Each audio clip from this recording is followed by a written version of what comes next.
Dear friend, आपका अपना YouTube channel उत्तर जी के ट्रिक में स्वागत है। आशा करता हूँ, उम्मीद करता हूँ आप अच्छे से होंगे, स्वस्थ होंगे और हमारी वीडियो देख रहे होंगे।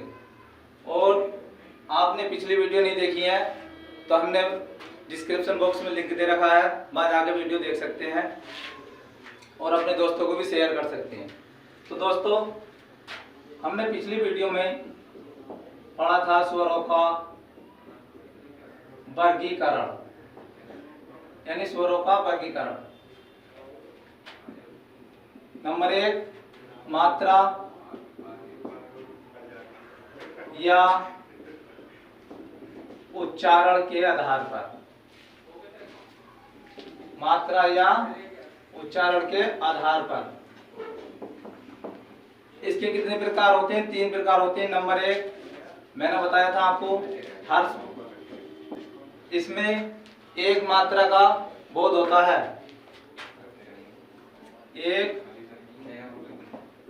एक मात्रा का बोध होता है और इनकी संख्या सदैव 4 होती है।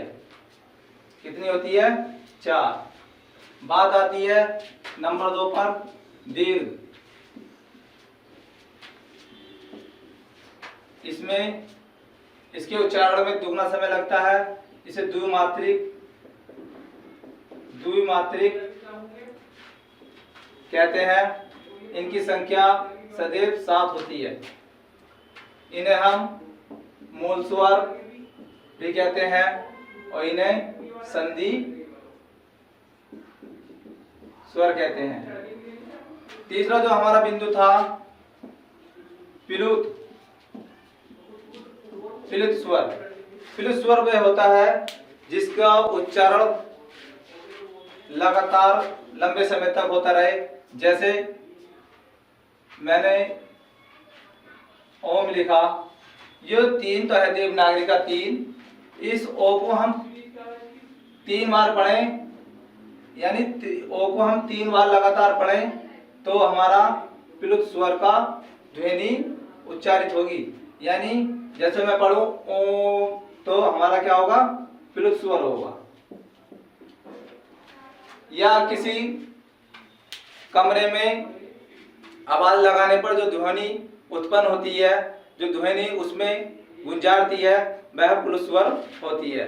किसी कुएं में कोई चीज डालने पर उसमें जो धम धम की आवाज आती है, उसमें जो लगातार उच्चारित होती है, वह प्लुत स्वर होता है। जैसे मैया लिखने पर दीर्घ संधि का जो संकेत होता है, एस की तरह या दो की तरह होता है। एस या दो की तरह। हर्ष की जो मात्रा होती है, जो संकेत होता सीधा होता है। तो मैया लिखने पर, और इसका जो ये चिन्ह है, तो प्यारे दोस्तों मैं आपसे पूछना चाहता हूँ, ये चिन्ह क्या कहलाएगा? इस चिन्ह का जवाब क्या होगा? ये चिन्ह हमारा अपूर्ण चिन्ह होता है। अपूर्ण चिन्ह होता है। तो आपकी समझ में आया होगा। इसमें महत्वपूर्ण जो है एग्जाम की दृष्टि से, वो हमारा हर्ष स्वर और दीर्घ स्वर। हिंदी भाषा संधि में अगर हर्ष स्वर और दीर्घ स्वर ही काम आते हैं। प्लुत स्वर हमारा संस्कृत में होता है, लेकिन हिंदी भाषा में क्या पूछा जाता है? इनकी संख्या कितनी होती है? एग्जाम में क्या पूछा जाता है? इनकी संख्या कितनी होती है? और दीर्घ स्वर में दीर्घ स्वर की संख्या कितनी होती है? 7 होती है।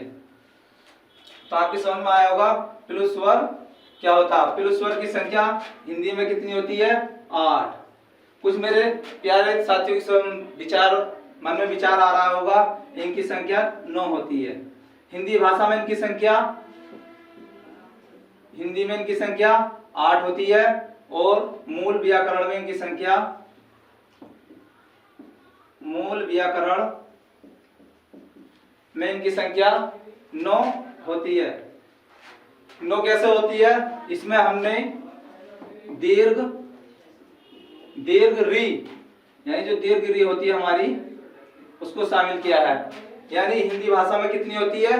8 होती है और मूल व्याकरण में कितनी होती है? 9 होती है। इसमें हमने दीर्घ री को शामिल किया है। प्लस प्लस स्वर की संख्या कितनी होती है हिंदी भाषा में 8, मूल व्याकरण में 9। नंबर 2 आता है ओष्ठ आकृति के आधार पर। ओष्ठ आकृति के आधार पर, यानी ओष्ठ आकृति के आधार पर स्वर कितने प्रकार होते हैं? इसके 2 प्रकार होते हैं भैया। नंबर 1 वृत्ताकार, नंबर 2 अवृत्ताकार। वृत्ताकार वे होते हैं जिन्हें बोलते समय होठ विरत की तरह हो जाए, जिन्हें बोलते समय होठ हमारे विरत की तरह हो जाए, वे होते हैं वृत्ताकार। अ उपसर्ग जुड़ा है इसमें, अ का अर्थ होता है नहीं, जिन्हें बोलते समय हमारे होठ विरत की तरह ना हो, वे क्या होते हैं? अवृत्ताकार होते हैं। वे वर्ण या वे स्वर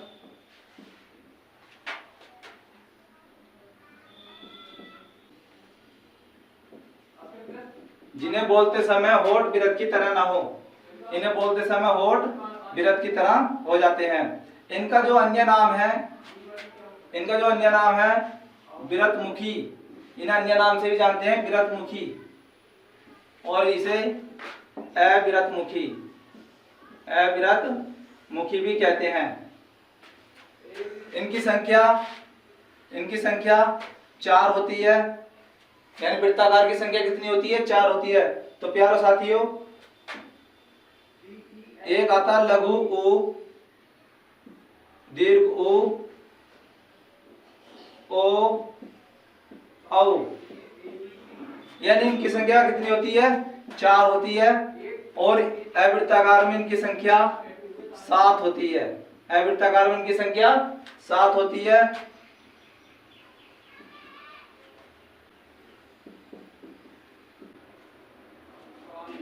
इनकी संख्या भैया कितनी होती है? 7। पेपर बनाने वाला पूछ लेता है वृत्ताकार की संख्या, ओष्ठ आकृति के आधार पर वृत्ताकार की संख्या कितनी होती है? 4। ओष्ठ आकृति के आधार पर अवृत्ताकार की संख्या कितनी होती है? 7। जवाब होगा हमारा वृत्ताकार के 4 और अवृत्ताकार के 7। इसमें क्या होगा? लघु उ, दीर्घ उ, ओ, औ। इसमें अ, बड़ा आ, लघु ई, दीर्घ ई, ए, ऐ, री। इसमें इनकी संख्या 7 होती है।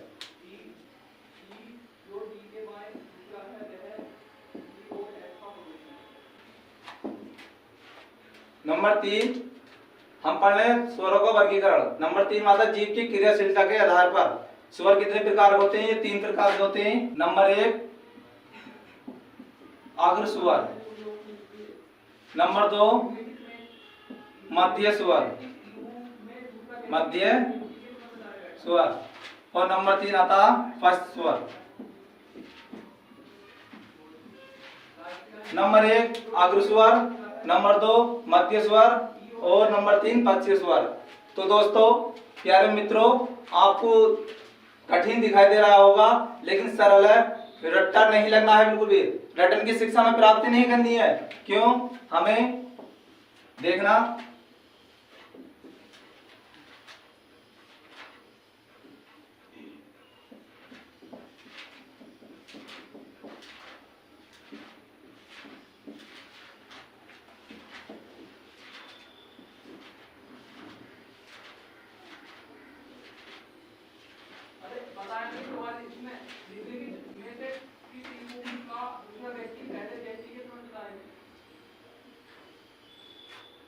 तो दोस्तों, आपने देखा होगा मैंने कैसे लिख दिए।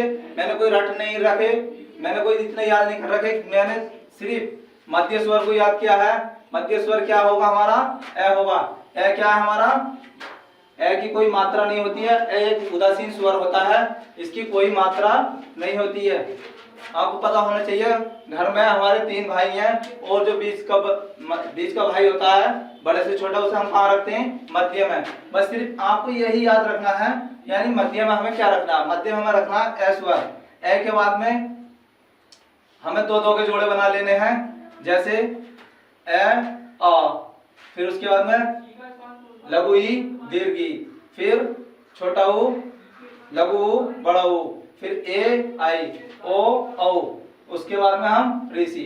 अगर ये तरीका भी समझ में ना आए तो दूसरा तरीका बताता हूं मैं आपको। अगर इन्हें याद करने का सबसे आसान तरीका, रट्टा नहीं मानना है, मध्य में क्या रखेंगे हम, ए स्वर रखेंगे। ए के बाद में हम ऐसा देखेंगे जो तीन के आकार का बनता हो, हम किस में रखेंगे, तीसरे नंबर में रखेंगे। यानी जो तीन के आकार का बनता हो उसे हम किस में रखेंगे, तीसरे नंबर में रखेंगे। पहले तीन बना लिया, उसके बाद में बड़ा,